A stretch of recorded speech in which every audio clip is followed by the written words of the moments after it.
नमस्कार। हम बहादुरगढ़ हलके के गांव नीलोठी में हैं और लगातार 41 दिनों तक अपनी मांगों के लिए बैठे हुए किसान बैठे हुए हैं और सरकार से अपनी मांगों को लेकर प्रयासरत हैं और भारत भूमि बचाओ संघर्ष समिति के अध्यक्ष रमेश दलाल के नेतृत्व में अपनी कानूनी लड़ाई लड़ रहे हैं। और ये पश्चाताप इन्होंने करीबन 1.5 महीने पहले एक आंदोलन शुरू किया था और किसान नेता रमेश दलाल जो है देश भर में कई राज्यों की लड़ाई लड़ चुके हैं। और आप देख सकते हैं ये ठीक सामने हजारों की संख्या में किसान बैठे हुए हैं अपनी मांगों को लेकर। और इसी प्रकार जो है किसानों की लड़ाई जो है लगातार जारी किए हुए हैं रमेश दलाल जी। आज हम इनसे खास बातचीत करेंगे कि क्या इनका उद्देश्य है और इस धरने की क्या ज़रूरत पड़ी, क्योंकि टीकरी बॉर्डर पर भी किसान बैठे हुए हैं। ऐसे में एक धरना यहाँ पे चलाने की क्यों ज़रूरत पड़ी। सीधे बातचीत करते हैं रमेश दलाल जी से। जी दलाल साहब बताएं। नमस्कार। ये संविधान सत्याग्रह आंदोलन 15 जनवरी 2021 से इसलिए शुरू किया कि उससे पहले जो बॉर्डर पे जो आंदोलन चल रहा है, सिंगू बॉर्डर, टीकरी बॉर्डर और गाजीपुर बॉर्डर पे, हमारा आंदोलन उससे बहुत पहले का चल रहा था और इसको दिल्ली की तरफ आना ही था। लेकिन इस बीच में तीनों कृषि बिल पे देश के हजारों लाखों किसान बॉर्डर पे आ गए और उनको भी हमारा समर्थन जारी है। वो तीनों कृषि बिल को रद्द करवाने के लिए एक उदाहरण दे रहे हैं। वो कह रहे हैं कि जमीन अडानी, अंबानी, टाटा, बिरला पे जाएगी, तो जमीन अधिग्रहण कानून के बिना तो जमीन नहीं जा सकती। और जमीन अधिग्रहण कानून पे उन सभी संगठनों ने कोई कार्रवाई नहीं की। और हमारा जो 2013 का जमीन अधिग्रहण कानून बना था वो किसानों के हक में बना। लेकिन हम 5 राज्यों की जो लड़ाई लड़ रहे हैं उसमें पंजाब और राजस्थान में तो कांग्रेस की सरकार है, दिल्ली में आम आदमी पार्टी की सरकार है और हरियाणा और गुजरात में भाजपा की सरकार है। और मैं इन 5 राज्यों के किसानों की लड़ाई लड़ रहा हूं। और जमीन अधिग्रहण में मुआवजा बहुत कम दिया जा रहा है। उससे एक उदाहरण से बात साफ हो जाती है।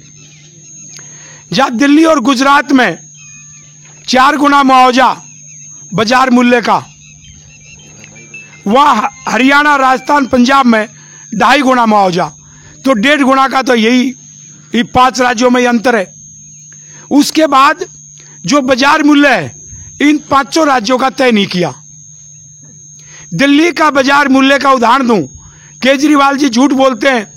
2019 के चुनाव से पहले बोला कि मैंने 5 करोड़ रुपए प्रति एकड़ कर दिया, जबकि वहां 2007 से 53 लाख रुपए प्रति एकड़ का भाव जमीन का 1 एकड़ का कर रखा है और मुआवजा 53 के हिसाब से ही बनाया। तो कांग्रेस की दोनों राज्यों की सरकार, राजस्थान, पंजाब, उसने भी किसानों के साथ विश्वासघात किया।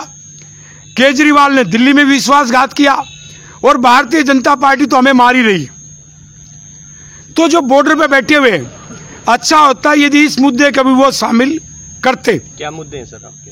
हमारा मुद्दा है कि जो जमीन अधिग्रहण हो रहा है रोड के लिए, रेल के लिए, दूसरे जनहित के कार्य के लिए, उसमें जो मुआवजा 2013 के कानून के अनुसार मुआवजा मिले, बाजार मूल्य तय हो, 4 गुना सबको मिले।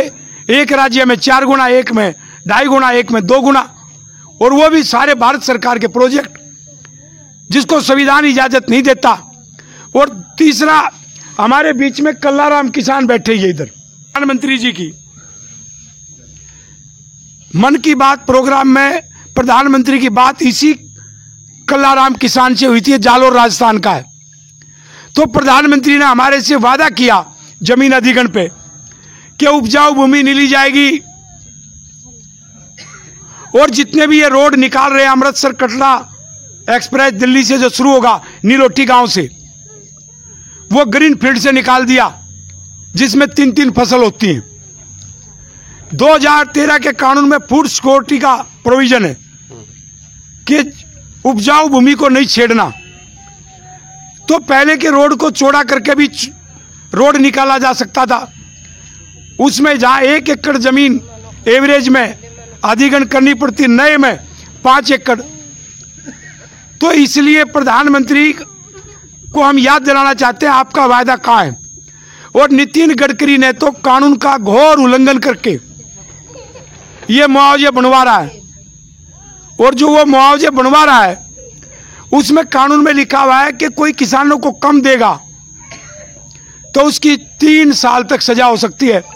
इसलिए हमने प्रधानमंत्री से और दूसरी अन्य अथॉरिटी से लिखित में अनुमति मांग रखी है, जो मांगनी पड़ती है धारा 197 सीआरपीसी में, कि इन पे मुकदमा चलाने की सजा करवाने के लिए मुकदमा चलाने की हमें अनुमति दी जाए और हमारे अवार्ड रिवाइज किए जाएं। क्योंकि जो प्रावधान है नए कानून में वो नौकरी का भी है, सरकारी का, और पुनर्वास का भी है। तो पुनर्वास भी नहीं है, सरकारी नौकरी भी नहीं है, बाजार मूल्य भी नहीं है, 4 गुना मुआवजा भी नहीं है। और जो हमारे कृषि बिल पे लड़ रहे हैं